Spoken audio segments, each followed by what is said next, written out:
জান রয়েছে, সেই আল্লাহর কসম করে বলছি, যে আল্লাহর কাছে মুহাম্মদের আত্মা রয়েছে, আল্লাহর কসম মিদাম জান্নাতে যাবে না, আল্লাহর কসম মিদাম জান্নাতে যাবে না, আল্লাহর কসম মিদাম জান্নাতে যাবে না।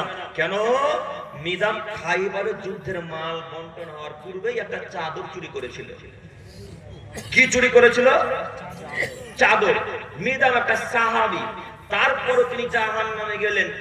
এই কথা আমাদের নবী যেমনই বললেন, যে যা চুরি করেছে সব রাসূলের কাছে নিয়ে এসে উপস্থিত। যে যা চুরি করেছে, তো একটা লোক জুতার ফিতা চুরি করেছিল, তো জুতার ফিতাটা রাসূলের কাছে নিয়ে এসে এইভাবে ফিতাটা ধরিয়ে দিয়ে আল্লাহ নবীকে বলেন, এই নেন আল্লাহ নবী, এই নেন, এই যে জুতার ফিতা, আমি যুদ্ধের মাল বন্টন হওয়ার পূর্বে এই ফিতাটা বাড়ি নিয়ে চলে গেছিলাম।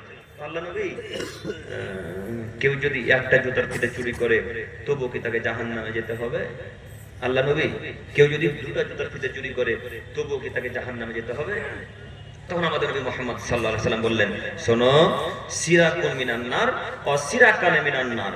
যদি কেউ একটা জুতার ফিতা চুরি করে তবুও তাকে জাহান্নামে যেতে হবে, কেউ যদি দুটো জুতার ফিতা চুরি করে তবুও তাকে জাহান্নামে যেতে হবে। বলেন তো এই ভাইয়ের জুতার ফিতাটার দাম কত? ওই জুতার ফিতাটার দাম কত? 10 টাকা, সর্বোচ্চ 30 টাকা হবে না? সর্বোচ্চ 30 টাকা ধরে, 50 টাকা ধরে। চাইনিজ জুতাগুলো এখন স্ট্যান্ডার্ড যেগুলো বাড়িয়েছে, দাম বেশি, তো সর্বোচ্চ 50 টাকায় ধরলাম। তো একটা জুতার ফিতা 50 টাকা চুরি করার কারণে যদি জাহান্নামে যেতে হয়, আপনার ডিলার সাহেব লাখ লাখ কুইন্টাল কুইন্টাল বঞ্চাল মেরে রেখে জান্নাতুল ফেরদাউস যাবে? হ্যাঁ, বুখারী মুসলিমের হাদিসটাকে কি করবেন এখন? এটা তো হাদিস বুখারী মুসলিমের, কি করবেন? উনি একজন সাহাবী মানুষ। কে মানুষ? সাহাবী। তারপরে একটা রাসূলের গোলাম মানুষ, দাস মানুষ। এরপর তিনি জাহান্নামে গেলেন, চাদরটা তাকে জাহান্নামে আগুনে ধরে খেতে গেছে, একে পুড়িয়ে ছারখার করে দিল। এখন যতটুকু আদেশে যে ডালের ততটুকু ডাল দেওয়া লাগবে, এতটুকু কম, এত কিছু কম দেওয়া যাবে না। যদি কম দেন তাহলে হাদিস অনুযায়ী জাহান্নামে যেতে, এই কথা মাথায় রাখবেন।